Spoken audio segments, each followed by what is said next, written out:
할렐루야. 네, 오늘도 귀한 하나님의 은혜가 넘치는 예배가 되기를 소망합니다. 네, 여러분 룻기는 총 몇 장이죠?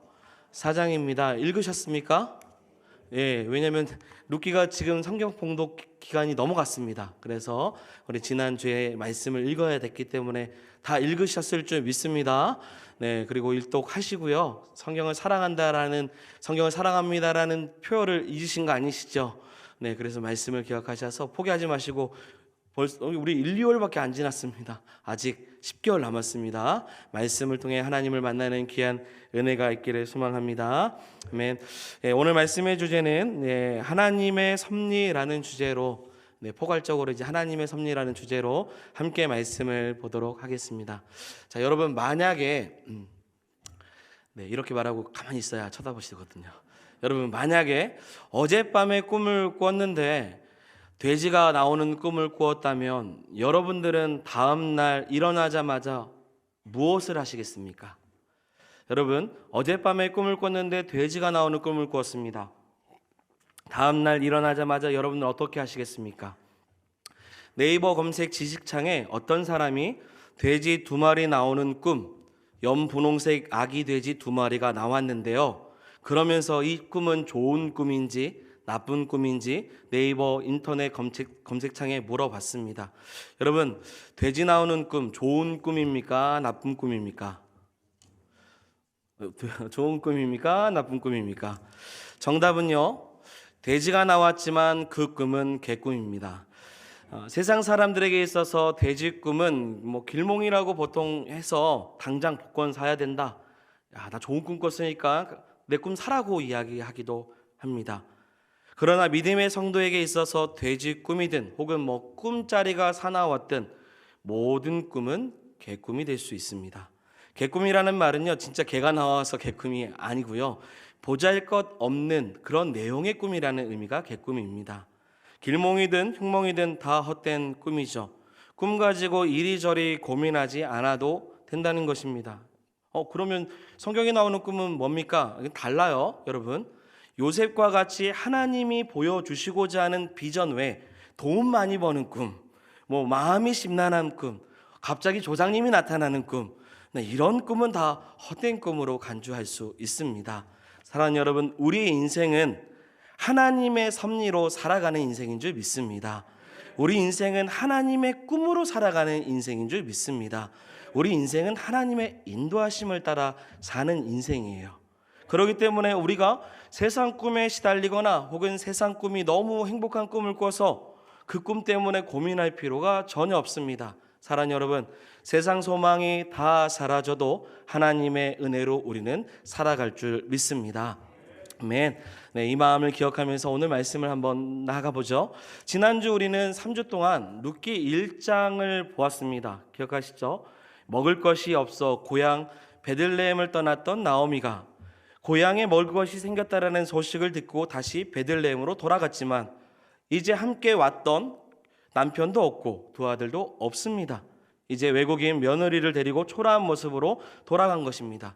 그래서 그가 스스로 말하기를 뭐라고 고백했냐면, 풍족함으로 내가 떠났는데 이제 나는 뭐예요? 텅 비었다. 여러분, 1장에서 핵심 주제는 텅 빔입니다. 하나님 안에 거했을 때는 풍족함을 누리지만 주님 떠나서는 텅 빈다라는 거죠. 내가 텅 빈으로 돌아왔으니 나의 처량한 모습을 바라보는 그 베들레헴 사람들에게 뭐라고 말하냐면, 나는 이제 희락이 아닙니다. 희락이라고 뜻하는 나옴이라는 이름은 나의 이름이 아닙니다. 뭐라고 부르라고 하죠? 마라. 괴로움이라는 뜻을 담고 있는 마라라고 부르라고 이야기합니다. 그렇게 나오미의 한탄으로 1장 베들레헴에 도착한 것으로 말씀이 끝나는 것처럼 우리가 지난 시간에 보았습니다. 그런데 그렇게 1장에 한탄스럽고 텅 빈 상태로 돌아온 나오미의 삶으로 끝나지 않게 하나님은요, 모압에서 돌아온 나오미를 마라가 아니라 다시 한 번 더 나오미로 회복할 수 있는 그 하나님의 뜻을 살며시, 정말 아주 살며시, 마치 아침 햇살처럼 1장 끝부분에 살짝 보여주면서 1장을 마무리했습니다. 기억하시죠? 1장 마지막 22절 함께 우리 읽어볼까요? 같이 읽어보겠습니다. 시작.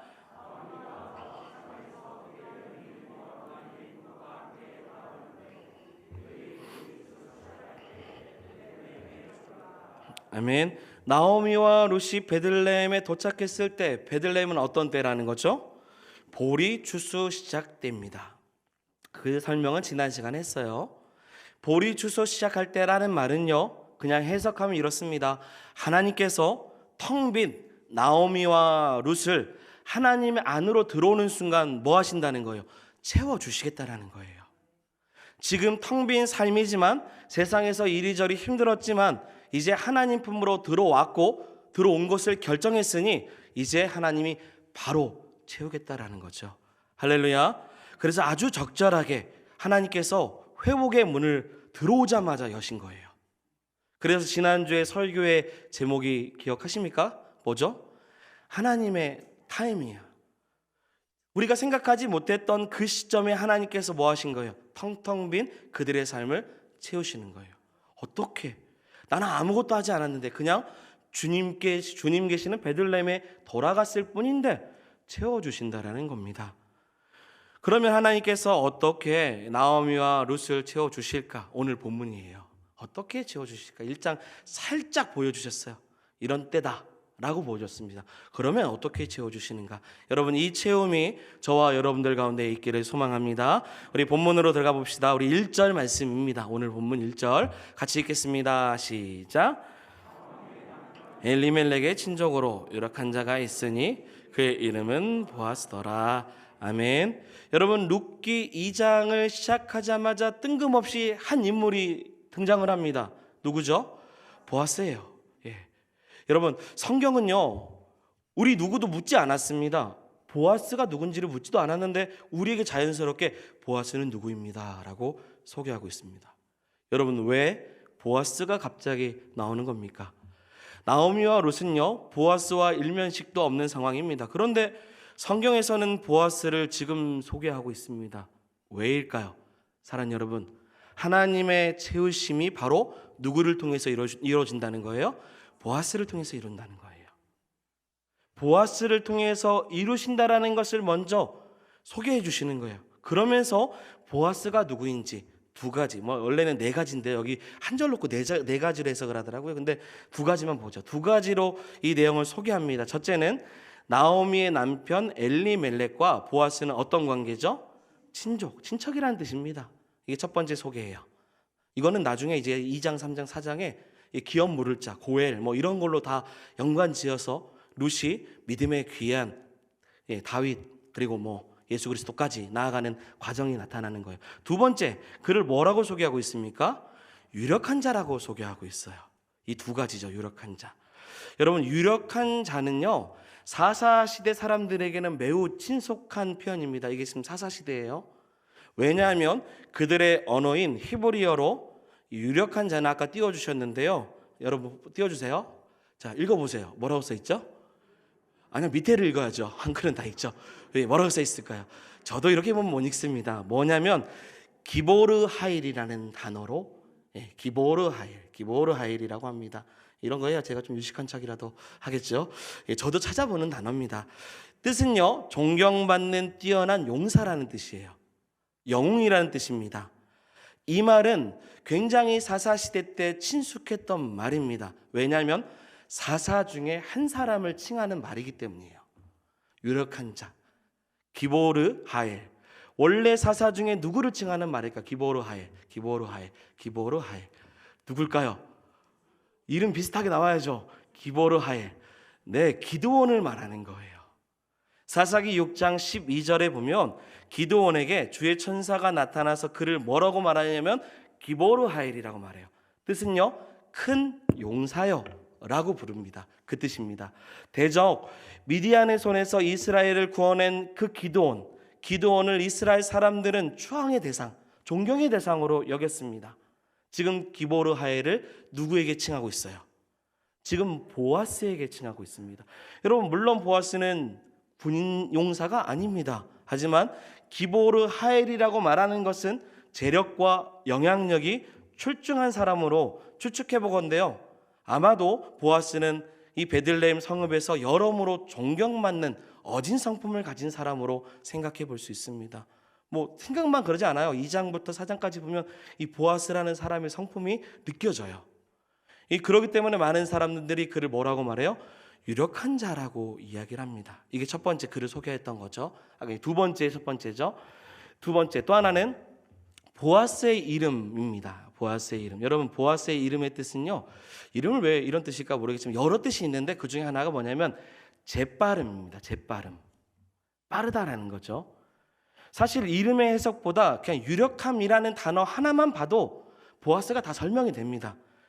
그래도요, 저는 1장 22절부터 지금 2장 1정으로 오면서 보리추수 시작했을 때 소개한 다음에 바로 보아스가 나온 것은요, 사랑하는 여러분, 텅 빈 룻과 나오미를 하나님께서 채우시는데 어떻게 채워요? 누굴 통해서요? 보아스를 통해 아주 재빠르게 채우신다라는 뜻으로 저는 묵상이 되더라고요. 당장 룻과 나오미는 도움을 받을 수 있는 손길이 전혀 없어요. 오직 유일하게 도울 사람은 보아스뿐입니다. 사랑하는 여러분, 저는 이 말씀을 보면서 하나님께서 얼마나 하나님의 사람, 저와 여러분들을 채워주시고 싶으신가, 얼마나 신속하게 텅 빈 인생을 채우시고자 하는 마음을 느끼기 시작합니다. 하나님을 떠났는데 돌아왔던 둘째 아들이 생각나요. 돌아오자마자 아무것도 묻지 않고 모든 것을 다 채워주십니다. 이와 같이 하나님께서 채우시는데 재빠르게 채우시는 거예요. 여러분, 우리는 언제나 하나님께서 나에게 은혜를 주시나, 언제 나를 회복시키시나, 언제 나의 삶을 하나님께서 붙잡아 주시나 기다리는 거 너무 힘들고 응답받는 게 너무 답답해서 더디게 느낄 때가 있습니다. 그러나 사랑하는 여러분, 하나님은요, 하나님의 타이밍에 가장 빠르게 우리 인생에 보리추수를 허락해 주실 줄 믿습니다. 모압에서 10년 동안 해결하지 못했던 그 문제가 하나님 앞에 단번에, 단순간에 모든 것이 해결되기 시작되는 거예요. 여러분, 그러니 내가 해보려고 했지만 해결하지 못하는 문제가 사랑하는 여러분, 우리에게 있다면 이 시간 하나님께서 재빠르게 해결해 주시는 은혜를 경험하는 저와 여러분들이 되기를 소망합니다. 간단해요. 그냥 주 앞에 나아가면 됩니다. 그러면 채워주시고 부어주시는 거죠.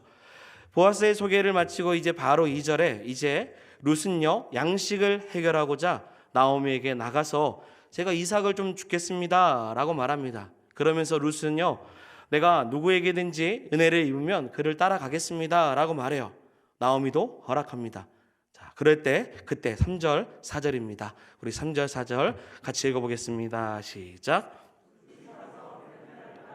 밭에서 이삭을 줍는데 우연히 엘리멜렉의 친족 보아스에게 속한 밭에 이르렀더라. 마침 보아스가 베들레헴에서부터 와서 베는 자들에게 이르되 여호와께서 너희와 함께 하시기를 원하노라 하니 그들이 대답하되 여호와께서 당신에게 복 주시기를 원하나이다 하니라. 아멘.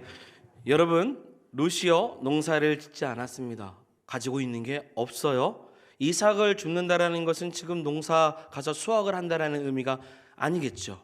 이삭을 줍는다라는 것이 무슨 뜻일까? 레위기 23장 22절 말씀인데요. 같이 한번 더 읽어보겠습니다.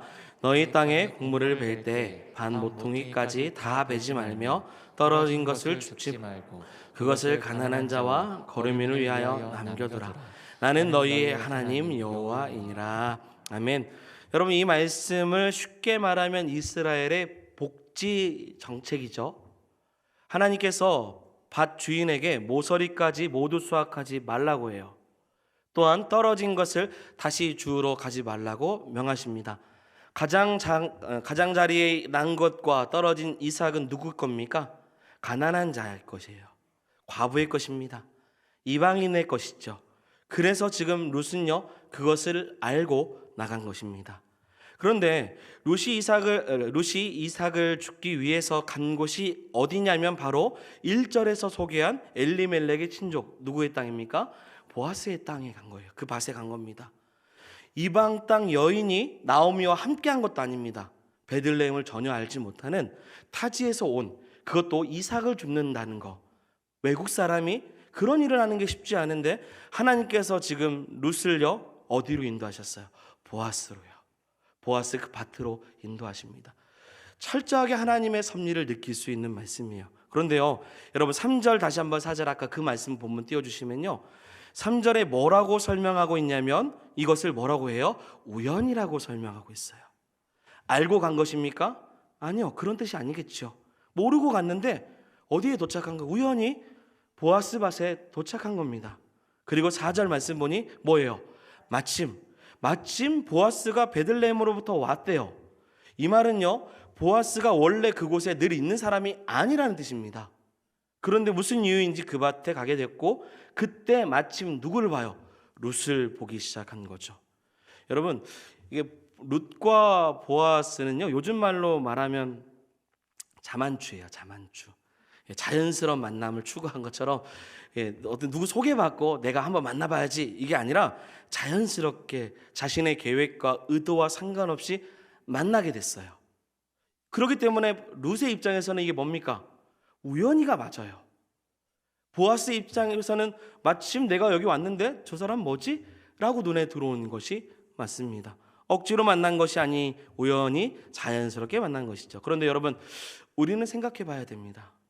우리 그리스도인들은요, 운이 좋았다, 다행이다, 행운이다, 우연히, 땡 잡았다, 여러분 이런 표현들은 되도록 안 쓰려고 합니다. 왜냐하면 우리 인생의 모든 시간들이 다 하나님의 섭리 안에 있음을 우리는 믿기 때문입니다. 우연히 갑자기 행운으로 이런 건 아까 꿈과 같은 느낌이겠죠. 그런데 그리고 또한 이런 하나님을 믿는 사람들이 만약에 우연히 마침 이런 말을 쓰면요, 사실 믿음 없어 보이는 것처럼도 느껴져요. 그런데 오늘 9절에 보니 우연히 마침이라는 표현이 사용된 것입니다. 이것은 인간적인 관점에서 표현입니다. 그러나 사랑하는 여러분, 하나님은 우리가 보기에 우연하게 일어나는 일 가운데서도 여전히 언제나 하나님의 주권으로 일하시는 분이신 줄 믿습니다. 이걸 보여주는 거예요. 하나님께서 그 많은 밭 중에서 보아스의 밭에 가게 하셨고, 그리고 그곳에서 보아스를 만나게 하셨어요. 우연히 일어나는 것 같지만 이 모든 우연이 우리 입장에서는 그러해 보여도 하나님의 주권이에요. 하나님의 섭리라는 겁니다. 보아스와 룻은요, 자만추 아니면 자연스럽게 갑자기 만난 게 아니라 하나님의 섭리로 다 만나게 되게 하신 거예요. 그래서 이렇게 표현하고 있는 것입니다. 여러분, 그래서 이렇게 한번 표현해 봤는데 앞에 하나 띄워주세요. 우연은 같이 읽어보겠습니다. 시작. 하나님의 오묘한 섭리의 다른 일입니다. 여러분, 저는 그렇게 생각해요. 우연 아니죠. 사랑하는 하나님께서 창조하시고 주관하시며 이 세상에 있는 모든 일이 우연히 일어날 일은 전혀 없다고 저는 믿습니다. 인간의 눈에 보기에는 아무런 원인도 없고 이유도 없는데 그야말로 정말 우연히 일어난 것 같으나 마침 그럴 수도밖에 없다고 생각할 수 있으나, 여러분, 하나님의 오묘한 계획과 섭리가 그 가운데 있는 줄 믿습니다. 그렇기 때문에 이런 일이 너무 많을 때마다 여러분, 땡 잡았다, 야, 행운이다, 그래, 좋은 일이다, 좋은 꿈 꿨다, 오늘 아니에요. 그럴 때마다 하나님의 섭리를 생각하는 성도가 돼야 될 줄 믿습니다. 성경에도 많아요. 아람 사람과 전쟁에서 이를 모를 사람이요, 무심코 쏜 화살을 맞아 죽은 이스라엘의 아합을 왕을 생각해 볼 수 있습니다. 또 혹은 니느웨로 가라고 하나님 명령을 하셨는데 어겼죠. 그리고 다시스로 도망하려고 했을 때 그 요나의 경우에도 보면 요나서 3장 1절에 그가 욥바로 내려갔을 때 뭐가 있었냐면 마침 다시스로 가는 배가 나타나요. 이 또한도 여러분 우연이라고 할 수 있겠습니까? 이 역시도 우연이라고 할 수 없습니다. 사랑하는 여러분, 우리는 하나님의 섭리 안에 다 있습니다. 벗어날 수 없어요. 그러니까 벗어날 수 없기 때문에 여러분, 그냥 안에서 이게 다 하나님의 뜻이구나 생각하는 것이 가장 좋은 마음이라고 생각이 들어요. 우연히 일어난 일 없습니다. 어제 돼지금 구웠으니 오늘 행운 찾아봐야지. 고난 당했을 때 내가 왜 이렇게 이런 고난 당하지? 운수가 사납다. 죄송한 표현입니다. 재수가 없다. 여러분, 이런 건 우리가 생각하는 우리의 모습입니다. 사랑하는 여러분, 어떠한 일이든지요, 하나님 뜻 안에서 그것을 성찰하시기를 바랍니다. 그리고 그 뜻을 깨달아서 그것을 받아들일 수 있는 신앙과 믿음을 갖는 저와 여러분들이 되기를 소망합니다. 그래서 보아스와 룻의 만남은 하나님의 섭리이자 하나님의 타이밍이에요. 약간만 벗어나도 만날 수 없는 하나님이 적절하게 만나게 하신 것이죠. 5절에 보니 보아스는 이제 만났습니다. 그래서 묻습니다. 룻이 누구인지 사환에게 묻는 것이죠. 사환은 6절과 7절에 이렇게 소개를 합니다. 우리 같이 6절 7절도 읽어보겠습니다. 시작. 베는 자를 거느린 사환이 대답하여 이르되 이는 나오미와 함께 모압 지방에서 돌아온 모압 소녀인데 그의 말이 나로 베는 자를 따라 단 사이에서 이삭을 죽게 하소서 하였고 아침부터 와서는 잠시 집에서 쉰 후에 지금까지 계속하는 중이니이다. 아멘. 사환은요 룻에 대해서 평범한 관점에서 세 가지로 보아스 자신의 주인에게 이야기를 합니다. 첫 번째, 룻은요 파산한 집안의 여인 그 나오미의 며느리입니다 라고 소개를 해요. 제가 그렇게 풀이했습니다. 두 번째는 룻은요 모압 여인 즉 이방 여인입니다 라고 소개를 해요. 세 번째, 그는 부지런하게 이삭을 줍는 여인입니다. 아주 평범한 관점으로 세 가지를 소개합니다. 그런데 여러분 이 세 가지 보면요 이 세 가지 중에서 첫 번째와 두 번째 설명은요 룻에게 걸만한 희망이 전혀 없어 보이는 설명입니다. 그런데 세 번째 설명은 그녀의 뭐가 나와요? 장점이 드러나요. 여러분 우리는 여기서 알아야 됩니다. 태어났더니 모압 여인입니다. 자신의 뜻과 상관이 있습니까? 상관이 없어요. 파산한 집안에 들어갔습니다. 내가 파산시켰습니까? 아니에요. 내 잘못이 아닙니다. 그러니 자책할 필요도 없어요. 그런데 많은 사람들이요 내 출신과 내 환경을 탓할 때가 있어요. 그리고 첫 번째와 두 번째를 물고 들면서 뭐라고 말하냐면 팔자를 이야기합니다. 내 팔자. 본인이 선택한 것은 없어요. 본인이 그런 가정에 있습니다. 물론 좋은 부모와 부유한 가정에서 태어난 것이 다른 사람들보다 행복할 수 있는 그 출발점을 갖고 있는 것도 맞습니다. 그러니 사람들이 팔자라고 말할 때 그 팔자는 태어나는 그 순간 내게 주어진 환경을 말하는 거예요. 사랑하는 여러분, 우리는 팔자대로 사는 사람들이 아닙니다. 할렐루야.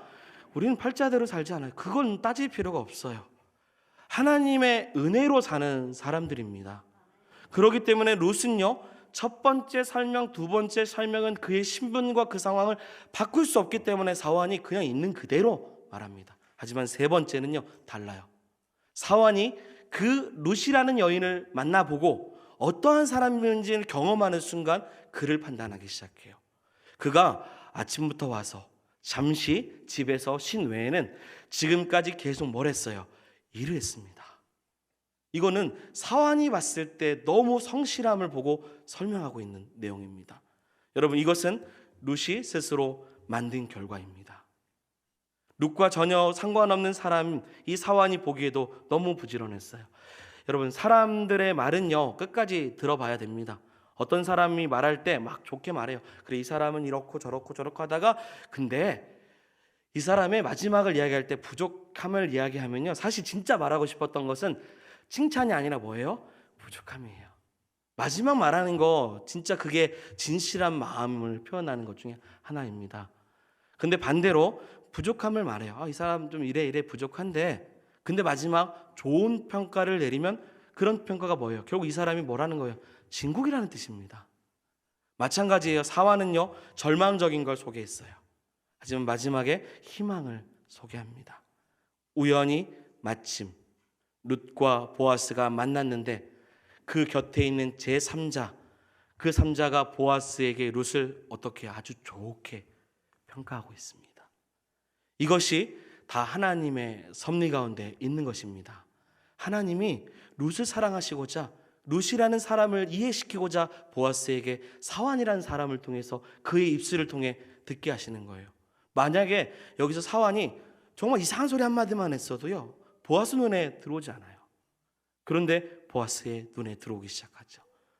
여러분 룻이 아까 2절에 이렇게 말했습니다. 우리 2절 한번 다시 띄워주시고 읽어보겠습니다. 시작. 내가 누구에게 은혜를 입으면 그를 따라서 이삭을 줍겠나이다. 아멘. 여러분 여기 은혜라는 단어가 나와 있는데요. 룻기 2장에는요 은혜가 3번 나옵니다. 룩과 관련된 표현으로 은혜가 3번 나오는데 2절에 나왔고요. 오늘 마지막 읽었던 10절에 나오고 그리고 13절에 나옵니다. 여기서 나오는 은혜라는 그 원어의 뜻의 단어는 헨이라는 단어를 씁니다. 이 단어는 하나님으로부터 나오는 단어예요. 이게 무슨 말이냐면 원래 처음 써졌을 때가 창세기 6장 8절에 노아가 여호와께 뭘 입었냐면 은혜를 입었다. 하나님으로부터 뭘 받아요? 은혜를 받았다라고 할 때 쓰여지는 단어입니다. 그런데 지금 오늘 본문에서 보면 이 세 단어가 은혜가 하나님으로부터가 아니라 누구로부터 받는 거냐면 사람으로부터 받는 은혜예요. 여러분 이거 중요합니다. 은혜를 하나같이 누구에게 받냐면 사람에게 받습니다. 우리가 하나님 앞에 누리는 모든 은혜는요, 근본적으로 사랑하는 여러분, 우리는 다 하나님께 받습니다. 그런데 그 은혜는 주변 사람을 통해서 그의 호의와 배려를 통해서도 전달될 수 있다는 걸 보여주고 있어요. 룻은요, 보아스를 통해 뭘 받았어요? 하나님의 은혜를 받은 겁니다. 체험을 받았어요.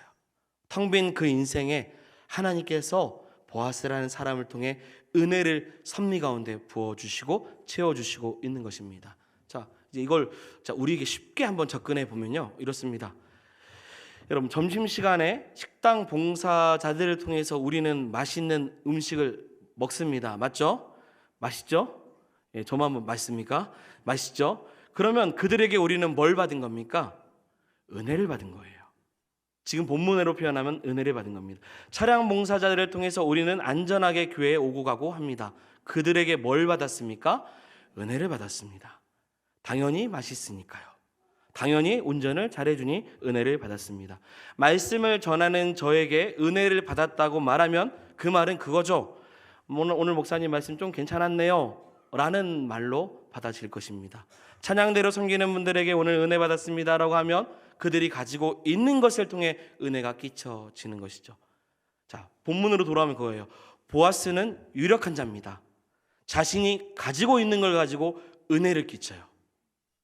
룻에게 은혜를 끼쳤습니다. 하나님은 룻에게 보아스를 통해 은혜를 베풀었어요. 그 은혜의 근본은 하나님께 얻어진 겁니다. 사람의 손으로 거쳐 지나간 것 같으나 결국 모든 하나님의 섭리 안에 은혜가 쏟아지고 있는 거예요. 사랑하는 여러분, 우리가 보아스가 될 필요도 있습니다. 우리가 보아스와 같이 하나님 주신 은혜를 누군가에게 끼쳐야 되는 사람일 수도 있는 거예요. 우연히 하나님의 계획 안에서 어쩌다가 마침 어떤 사람이 그냥 우리를 만났기 때문에 그냥 땡 잡았다라고 느끼는 것이 아니라 이 자리에 있는 저와 여러분들을 통해 하나님의 섭리와 은혜를 경험할 수 있는 보아스와 같은 사람이 저와 여러분들이 돼야 된다는 거예요.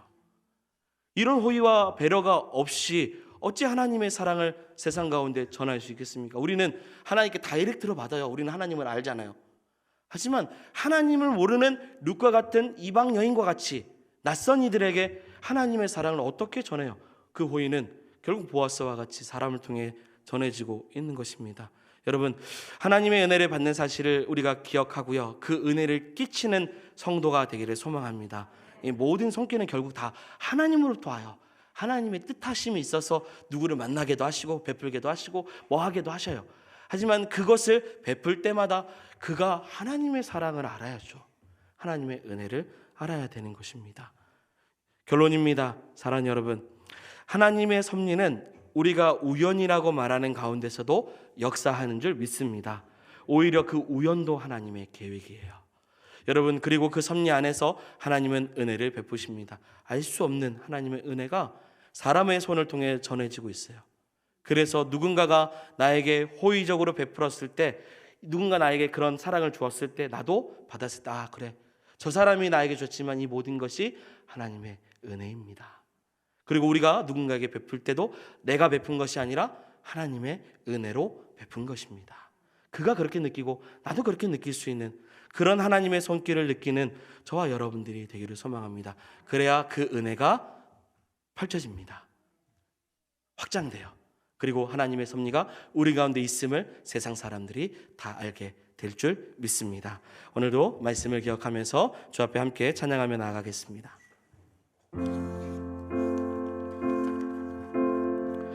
주 나의 모습을 보내, 주 나의 모습 보내,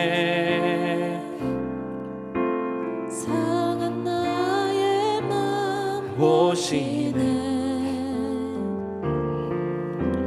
주 나의 눈물 안에 홀로 울던 맘 아시네. 주 사랑 내게 있네. 주 사랑 내게 있네. 그 사랑 날 채우네. 그 사랑이 날 채우네. 주네 내게 있네. 그네로 날 세우네. 세상 소망이 다 사라져도, 세상 소망 다 사라져가도 주의 사랑은 끝이 없으니, 살아가는 이 모든 순간이 주의 힘을 나는 믿네. 2절 고백합니다. 주 사랑 내게 있네. 주 사랑 내게 있네. 그 사랑이 날 채우네. 그 사랑이 날 채우네. 주네 내게 있네. 그네로 날 세우네. 아멘. 세상 소망, 세상